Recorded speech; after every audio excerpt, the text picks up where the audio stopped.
Hi everyone. I recently took a trip to Hobby Lobby just to see if there was anything new in the store. I haven't been there in weeks, if not months. And I mainly go for stamps, especially the wooden stamps, because sometimes I'll find a new fun design that is there. And I really love wooden stamps.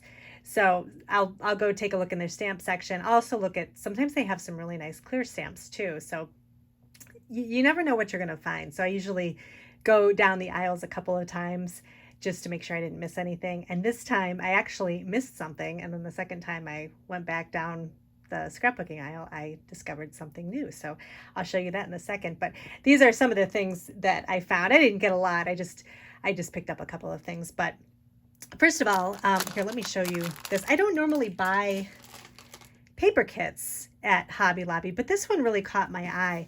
It's just their store brand, the Paper Studio, but it's a scrapbooking kit. So it's got the 12 by 12 papers. It's called Marguerite My Sweet paper crafting kit. And it has the colors are so pretty, and that's what caught my eye. And it has two of each 12 by 12 page. So the paper is a little bit thin, but I actually was thinking I love the colors so much I might use them on cards too. So we'll see. But I couldn't pass up the colors. I just thought they were so pretty. So there's this pattern, and then these pineapples. This is really pretty. Some ferns, and then let's see. Trying to do this with one hand because I'm going to be walking around the room in a second. So I've got my other phone holder here. This is really pretty. It's kind of a pink and a purple mix, kind of swirly. And then this one was my favorite because it doesn't have anything on it except for just kind of like, it looks like watercolor paint strokes. And I love the purple and the greenish blue and the greens together. I just think that's really pretty. So I'm thinking of this as maybe a background for a card. And even though the paper's thin, what I can do is just add some foam tape to the back, like maybe even a just kind of side-by-side layer of foam tape, so it almost makes like a sheet. Or fun foam. That's another thing that I like to use too. Yes, that's what I'll do instead. I'll put a sheet of fun foam on the back of this so it'll kind of reinforce it, and then I'll just put it on the back of a card. So maybe I'll do a video and show you how I use this to make cards. So that's it for the paper. So you get quite a bit, and I love having a backup. So they have two of something, and you always have the backup in case you mess up or you like the paper a lot and want to have more than one. The kit also came with some alphabet letters, stickers, this blue in kind of a, I don't know, it's like a cursive looking font. So the blue is really pretty too. And then some stickers. These are pretty thin. I think they're almost like a vellum sticker. I haven't taken them out of the package yet, but they're very thin feeling. So I don't know if you'd need to, if you're going to use it on a scrapbook page, maybe reinforce it with some white cardstock behind it or something. That might work if you wanted to have a little bit more thickness to it. But again, I thought this was so pretty. It's got some of the swirls that match the paper and just some pretty icons on here. I also like the house scene too, if you can see that. So this is called the Marguerite My Sweet kit, and it was in the down where all the pattern paper is, where I don't, every Hobby Lobby might be different, I'm not sure, but they hang a lot of paper kits, and I was just kind of flipping through, and this one really caught my eye. So I picked that up, and then I grabbed some embossing powders, and these are colored embossing powders. I got this Garden Patina. These are all by Wendy Vecchi. Garden Patina, red geranium, which is really pretty red, and then this really pale pink that's called Pink Peony. And I don't use colored embossing powder a lot, but lately I've been actually having good luck with it. I use the magic powder bag, and it keeps everything really crisp looking. I do find that if I want to have a colored embossing, in the past I've used, like say if I wanted it to be like a black embossed image, I'll use VersaFine ink to stamp the image, and then I'll sprinkle some clear embossing powder over the top. And you don't get as much of a raised image when you do that. If you're using the clear embossing powder, it's a little more flat, and I might be doing something wrong. So if anybody has any tips, leave me a comment. But I do find that when I use colored embossing powder, I do get a crisper, kind of more raised look. So I'm kind of easing back into using the colored embossing powders. But this is really nice, and I'll show you in a second what this color, the red geranium looks like. It's a really pretty bright red, and I can just see myself using this for a lot of the floral stamps that I have.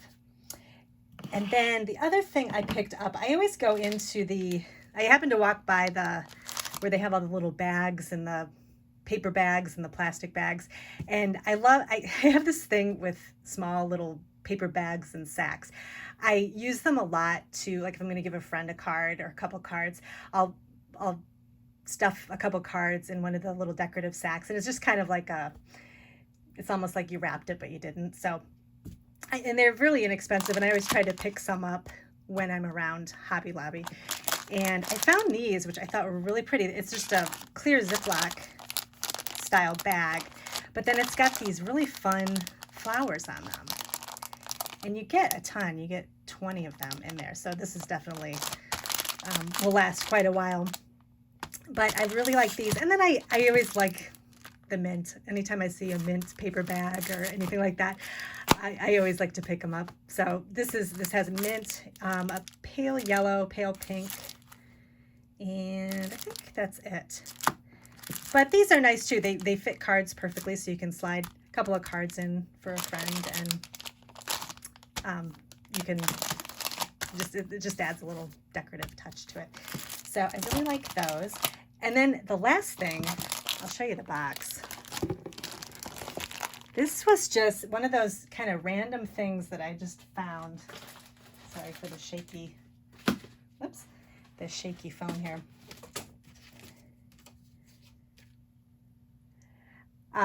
It was like the second time I walked down this aisle, and I looked down and I randomly saw one of these. This was the only one in the store, in the aisle, and it's called a hands-free embossing station.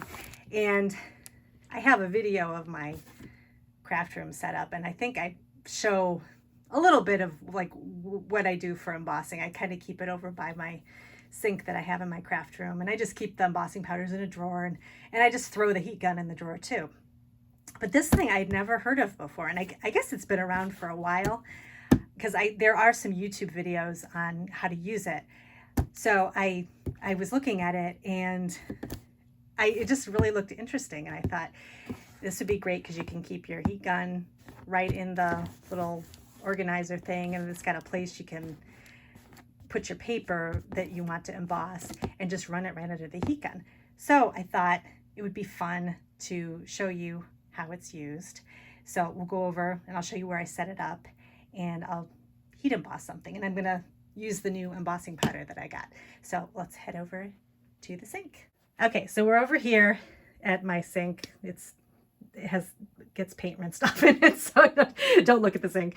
But this is where I set up. This is the little embossing station here, and it's nice. I have a Wagner heat gun, so it fits perfectly in here, and it actually comes with I guess you would call it an extender ring. So if you have a heat gun that maybe is too small or too big or the hole is too big for the heat gun, you could put the ring here, and then it'll kind of hold. Oh, here, I actually have the ring right here because I wasn't sure my heat gun was going to fit. But this is the ring, and you just slip it over the top and then put your heat gun in at the top there, and then it'll fit. So what I did was whenever I heat emboss something, I'll try to like brush off the extra embossing powder and everything with these. I like to use a bunch of sizes of stiff paint brushes. So I just kept them right in here. You can put your magic powder bag in here, but I stamp over by in my craft desk, so I just leave everything there, but the paintbrushes will come in handy. So let me show you, I just stamped this flower using that red embossing powder that I just got, and I'll show you how this works. This is actually the first time I'm using this, so we'll see how it works. So I just have it plugged in over here, And then it's nice because you can just turn on the heat gun. I'm going to let it heat up a little bit first.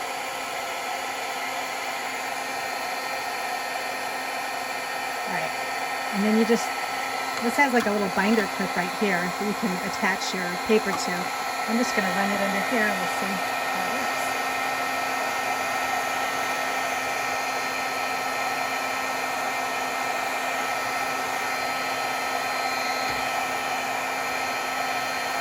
All right, make sure that's a little more here.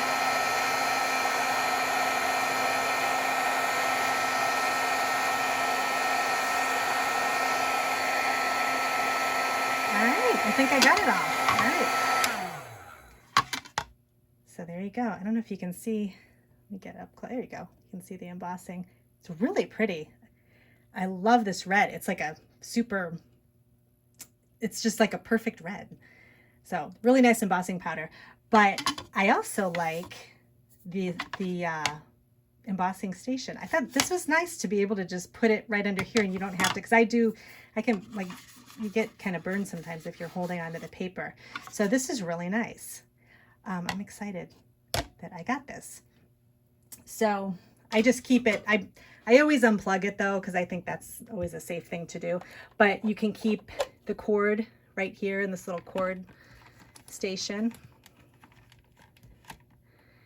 And then I just kind of put it up against the wall. And then it's ready to use for next time. So that is what I got from Hobby Lobby. Let me know if you have any questions in the comments below. And thanks so much for joining me today. And I will see you in the next video.